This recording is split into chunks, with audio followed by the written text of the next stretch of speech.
Assalamualaikum warahmatullahi wabarakatuh. Kali ini saya akan membahas mengenai ragam bahasa. Namun sebelum itu, saya akan memperkenalkan diri terlebih dahulu.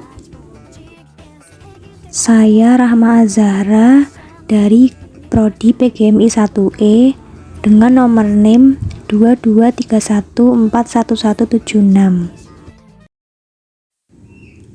Ragam bahasa adalah bentuk bahasa yang bervariasi menurut konteks pemakaian, topik yang dibicarakan, hubungan antar pembicara, medium pembicaraan.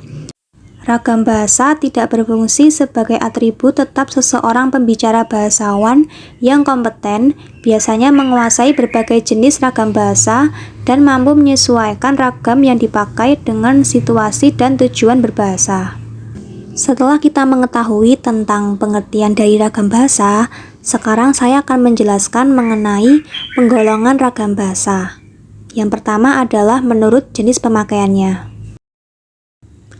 Macam ragam bahasa yang pertama adalah berdasarkan medianya. Ragam bahasa lisan. Ragam bahasa lisan adalah ragam bahasa yang diungkapkan melalui media lisan, terkait oleh ruang dan waktu sehingga situasi pengungkapan dapat membantu pemahaman. Yang termasuk dalam ragam bahasa lisan antara lain adalah pidato, ceramah, sambutan, dan berbincang-bincang. Selanjutnya adalah ragam bahasa tulis.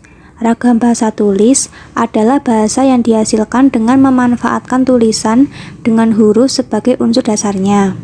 Dalam ragam bahasa tulis, perlu memperhatikan ejaan berbahasa Indonesia yang baik dan benar. Contoh dari ragam bahasa tulis adalah surat, karya ilmiah, dan surat kabar. Macam ragam bahasa berdasarkan pemakaian yang kedua adalah menurut standarnya. Ragam bahasa standar mempunyai sifat kemantapan yang berwujud kaidah serta aturan tetap. Namun, kemantapan tersebut bersifat tidak kaku. Untuk membedakan antara ragam standar, semi standar, dan non standar dilakukan berdasarkan yang pertama adalah topik yang sedang dibahas, kedua hubungan antara pembicara, ketiga medium yang digunakan, dan keempat lingkungan atau situasi saat pembicara terjadi.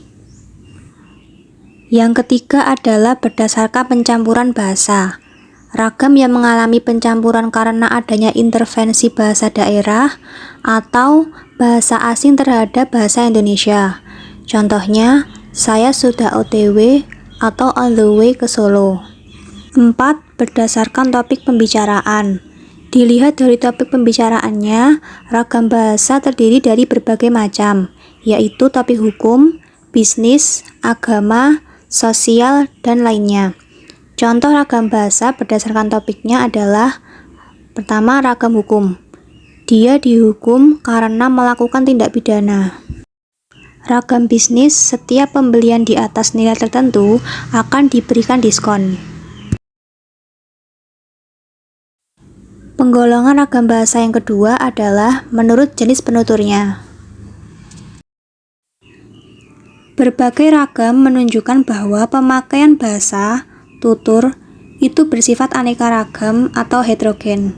Berdasarkan cara pandang penutur, ragam bahasa di Indonesia terdiri dari ragam dialek, ragam terpelajar, ragam resmi, dan ragam tak resmi. Macam ragam bahasa berdasarkan penuturnya yang pertama adalah berdasarkan sikap penutur. Hal ini bergantung pada tingkat keakraban antar penutur, pengaruh umur, pokok-pokok pembahasan yang akan disampaikan. Yang kedua adalah berdasarkan daerah, logat, atau dialek. Luasnya pemakaian bahasa dapat menimbulkan perbedaan pemakaian bahasa. Bahasa Indonesia digunakan oleh orang yang tinggal di Jakarta berbeda dengan bahasa Indonesia yang digunakan di Jawa Tengah, Bali, Jayapura, dan Tapanuli. Masing-masing memiliki ciri khas yang berbeda-beda. Setelah kita mengetahui tentang dua penggolongan ragam bahasa, selanjutnya kita akan membahas mengenai bahasa baku. Pengertian dari bahasa baku adalah ragam bahasa yang cara pengucapan dan penulisannya sesuai dengan kaidah-kaidah standar, seperti ejaan yang disempurnakan EYD, tata bahasa baku, dan kamus umum. Ragam bahasa baku biasanya dipakai dalam situasi resmi, seperti dalam perundang-undangan, surat menyurat, dan rapat resmi. Faktor-faktor yang mempengaruhi ragam bahasa yang pertama adalah pendidikan. Biasanya cenderung berbicara dengan bahasa yang baik dan sesuai. Yang kedua, usia. Usia sebaya biasanya lebih santai, namun sopan dan sesuai aturan jika terhadap orang yang lebih tua. Faktor yang ketiga adalah gender. Biasanya pembicaraan antara pria dan wanita cenderung berbeda. Hal ini mempengaruhi fonologis, gramatikal, dan morfologi bahasa. Yang keempat, profesi atau jabatan. Antara atasan dan bawahan, tata bicaranya berbeda. Yang membedakan adalah topik dan situasinya. Sebelum menutup video ini, video ini saya buat untuk memenuhi tugas ujian tengah semester yang diberikan oleh Ibu Almirah Almay Azizah, MPD, selaku guru pengampu dalam mata pelajaran Bahasa Indonesia. Baik, sekian dan terima kasih. Wassalamualaikum warahmatullahi wabarakatuh.